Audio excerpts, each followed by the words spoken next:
So what's up guys, Palpy here. Today I have created a build for every engineer ability. I personally never liked the engineer class until I made a minigun build that I will show you now in this video. This was one of the reasons I even made this video. I really want to show all of these to you. I would say all of these builds are really fun to use, and I wouldn't really make a build if it was bad. Let's get into the builds now. I hope you enjoy! This is one of those builds you can become a walking juggernaut with, and it absolutely melts nearly everything. Select Engineer as your primary archetype to get the Overclock Prime perk active. You almost never want to have Engineer in the secondary slots, as it's a big nerf. Use Warden as your secondary archetype to have the combat drone by your side. The amulet I came up with is the Insulation Driver, since you get damage increase and haste if you have Bulwark that the drone will give us from this perk. And also you get 25% increased damage with this Warden archetype. Artillery booster to increase our minigun's damage and get higher critical chance. Shadestone to boost both of our abilities. Crimson Dreamstone to gain free damage increase with constant critical hits. And Ring of Grace to have some sort of protection. I wanted to use the heaviest long gun I could think of, so Bonesaw with Ingenuity Mutero was my choice here. Pick Energy Wall to create a safe zone for you. The melee weapon is a free choice for you. But I chose Double Barrel Shotgun as my sidearm with Hidden Power Mutero to finish off enemies if I need to. Scrapshot mod to slow down enemies and cause bleeding damage. For this heavy build I used the heaviest armor in the game, which is Ledo Mark 1. And Profane Heart to gain lifesteal. And make sure you use these traits, because I think they are the best for the build.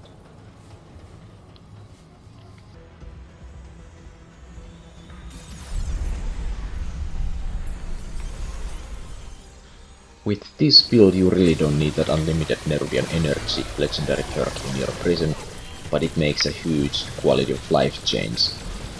You almost never run out of ammo with this build if you have the Bonesaw.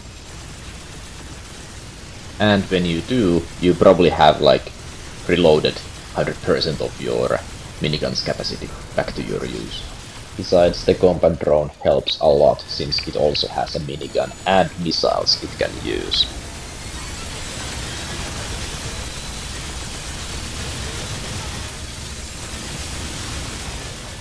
With all of these rings and stuff I've shown to you, I'm just melting the Custodian's eye with ease. It cannot do literally anything to me.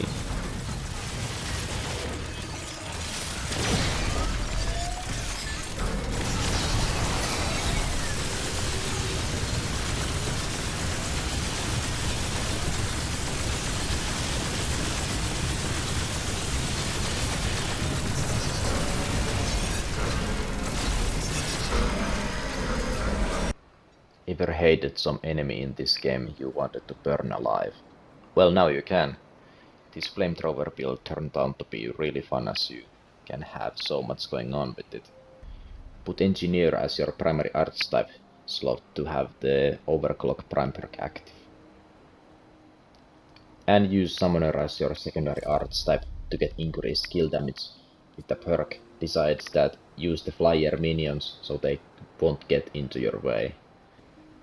As the fire damage is our main source of damage, I chose Talisman of the Sun to increase it even more. Ring of Ordnance so our Flamethrower reloads faster. Red Ring of Death to duplicate the effects on targets. Firestone to straight up boost the fire damage. And last of all, use Shadestone to upgrade your turret and the minions. Pick Sparkfire Shotgun as your long gun to keep burning going. I chose Firestorm mod as it's one of the best ones in the whole game and it suits to the build. And then bottom heavy to increase your fire rate. Smolder is a great melee weapon for the build since it has the fire element in it. Edgelord for the Mutero to swing faster. And the handgun you wanna use is the Hellfire to have a narrow Flamethrower in your build. I used nearsighted mutator to increase its damage. I personally don't use the armor as armor, but as a skin, so pick what you like. And it's good to note, if you'll be using Engineer's Flamethrower, you can't use relics at all, so that's why I choose the Profane Heart with the build to get passive lifesteal. And besides that, these are the traits that are really goated with this build.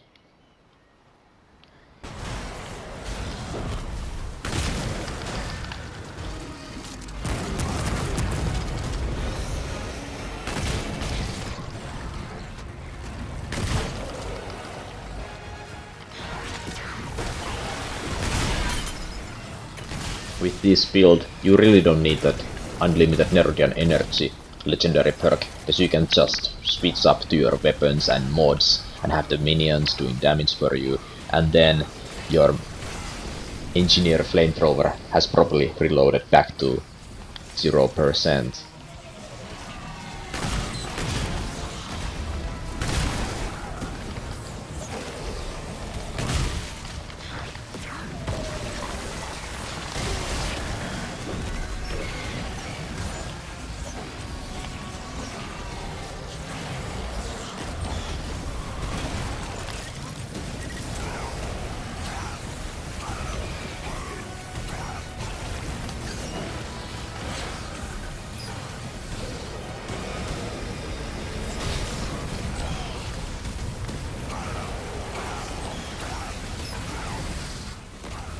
Although Abomination has that elemental resist buff, I'm still melting it quite quickly with all this.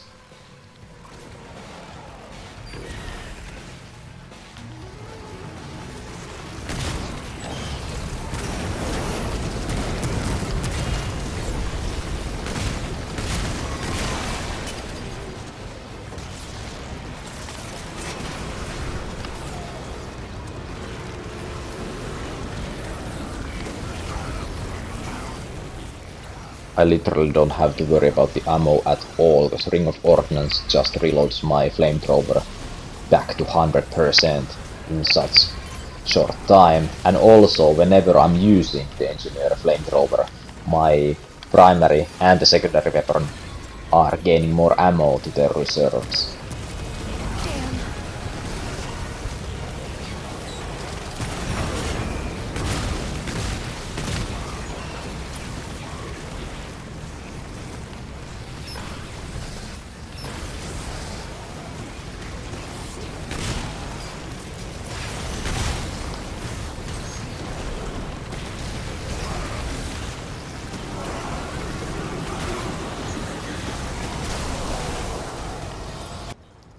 This build is actually quite fun.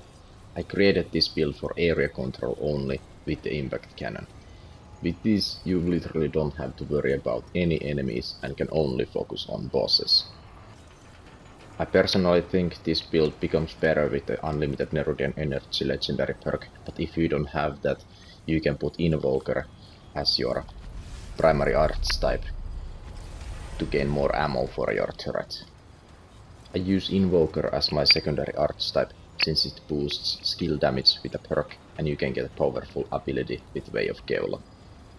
There's actually two great amulets for this build. Either you can use Detonation Trigger to set everybody on fire with Impact Cannon and deal more explosive damage, or use Echo Chamber to have lesser explosive damage boost with much larger radius.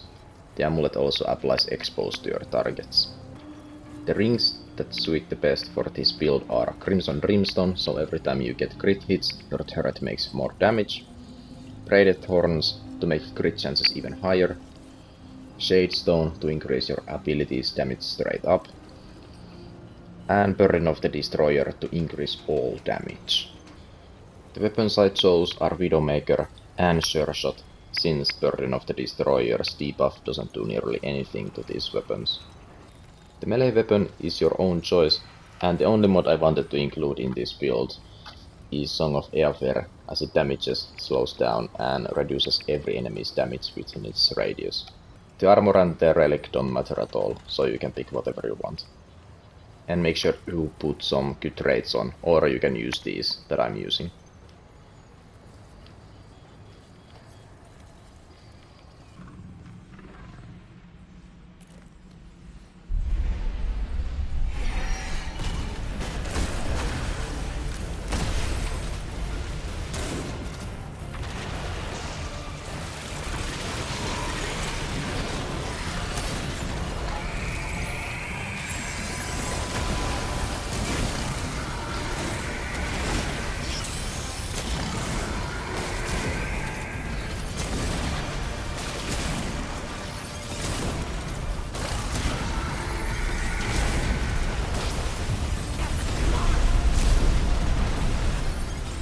Look how quickly the impact cannon got rid of the tentacles.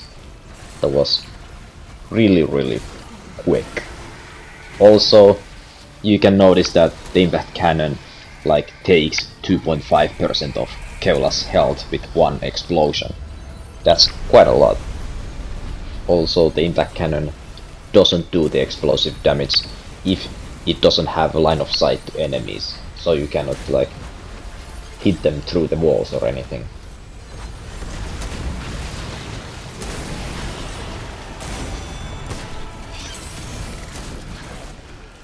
But what did you think of these builds? I'd really like to know.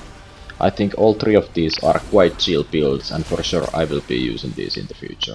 It's always a blast making these, so stay tuned for more. Leave a like if you like this video, and I'll see you in the next one.